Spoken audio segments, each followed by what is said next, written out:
the true author of the plays formerly attributed to Mr. William Shakespeare revealed to the world for the first time by Miss Delia Bacon.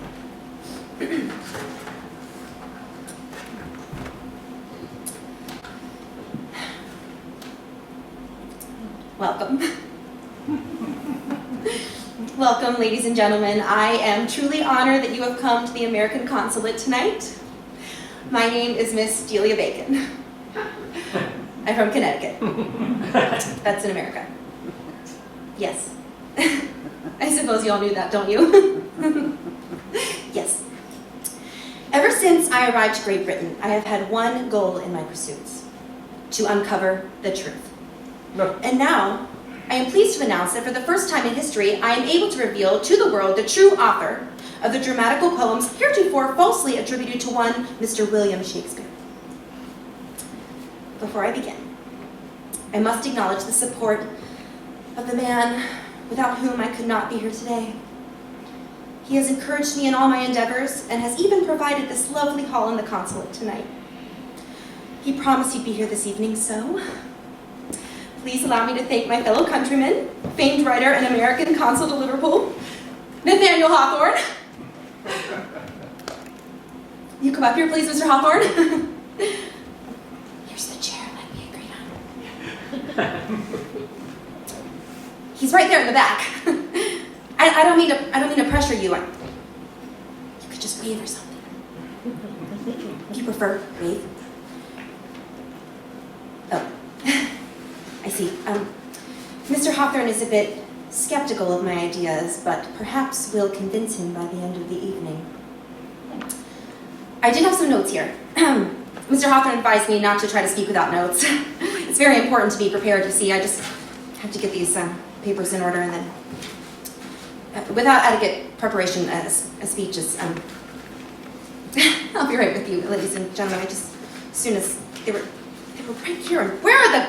God damn! Yes, here they are. No, don't go, no, please. Yes, thank you. Sit down.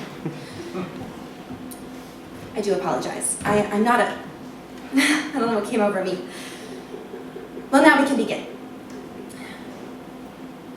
Reason. Reason is the sole force which must motivate us in the quest for truth. You see, the Elizabethan age began a trend towards scientific investigation, and we must bring that same investigation to the greatest text of this age.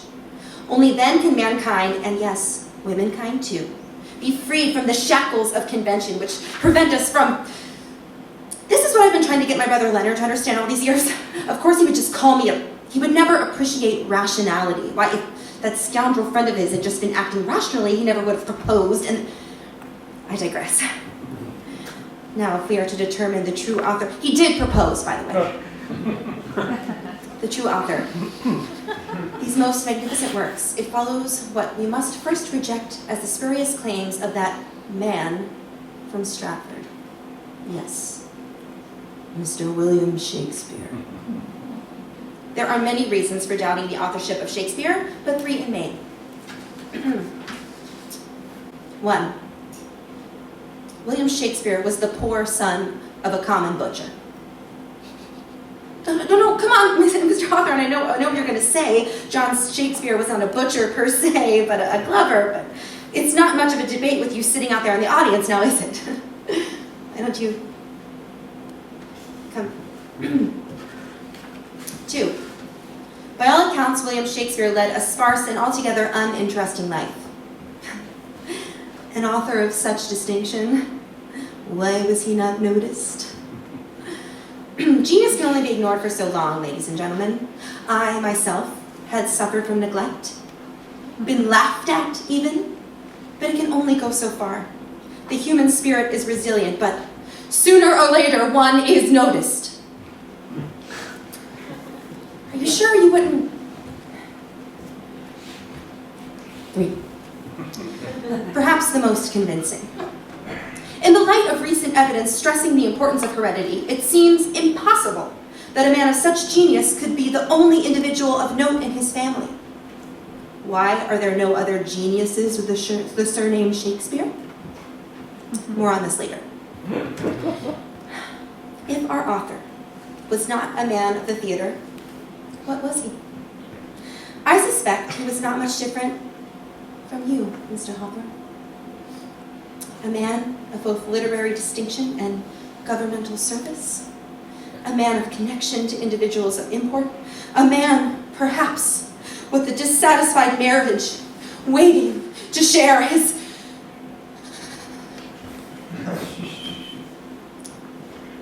Or perhaps this is reading slightly too much into the situation. But do you not remember that noble sentiment from Hamlet? Doubt thou the stars are fire. Doubt that the sun doth move. Doubt truth to be a liar, but never doubt love. Now, what at first appears to be a simple love poem. At a second look, aha! Doubt thou the stars are fire? Doubt that the sun doth move? Is this not a challenge to the very foundations of the Ptolemaic universe? Yes! Now it so happens that at this time a new philosophy was taking root. The mind that created Hamlet and Julius Caesar and Coriolanus also perceived this new mode of thought. The new philosophy, which we have adopted as a practical philosophy, not merely in that grave department of learning in which it comes to us as philosophy, but in that not less important department in which it comes to us in the disguise of amusement. This Elizabethan philosophy is, in these two forms of it, not two philosophies, not two new wondrous philosophies, but one and one the same. What of that conclusion? Will this be attacked? Certainly. I, however, cannot be silenced. As for the internal evidence of the plays themselves, it is far too extensive for me to recount it here. I am at work, however, on a manuscript, which I hope, Mr. Hawthorne, you will consider to read. Let it suffice for now to state that the author of the plays was none other than the discoverer of inductive reasoning himself, Sir Francis Bacon. Yes, Mr. Hawthorne, Sir Francis Bacon, and yes, an ancestor of mine. You see now, I am not a freak! I come from a long line of great minds, like yours. Perhaps you thought before that I wasn't worthy, but do you see now? So if you wish... But, could such a distinguished person, Sir Francis Bacon, allow his works to be performed upon a public stage? Upon a stage? Well, he couldn't be on stage himself, ladies and gentlemen, but he would still support his works. What could a prestigious individual like Mr. Bacon have to fear? Nothing should stop us. If we reject convention, if we put aside the doubts and hesitations that prevent us from seizing what we really want, we can create a whole new society. If the world were to see, if you were to stand up here with me and proclaim that what we have, we can defy convention, Mr. Hawthorne. Traditions do not matter to us. Marriage does not matter. Forget that New England cow of yours. I'll wear your scarlet letter. I may have gone too far last night, but you belong with me. Not her.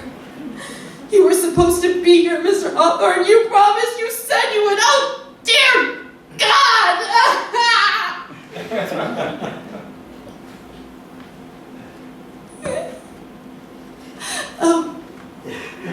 Oh dear. Well, I must say I do apologize. Where was I? No, please don't go yet. I still haven't gotten to the best part. You see, the plays are inscribed with a secret code. It all makes perfect sense, Mr. Hawthorne. Are you still out there, are you?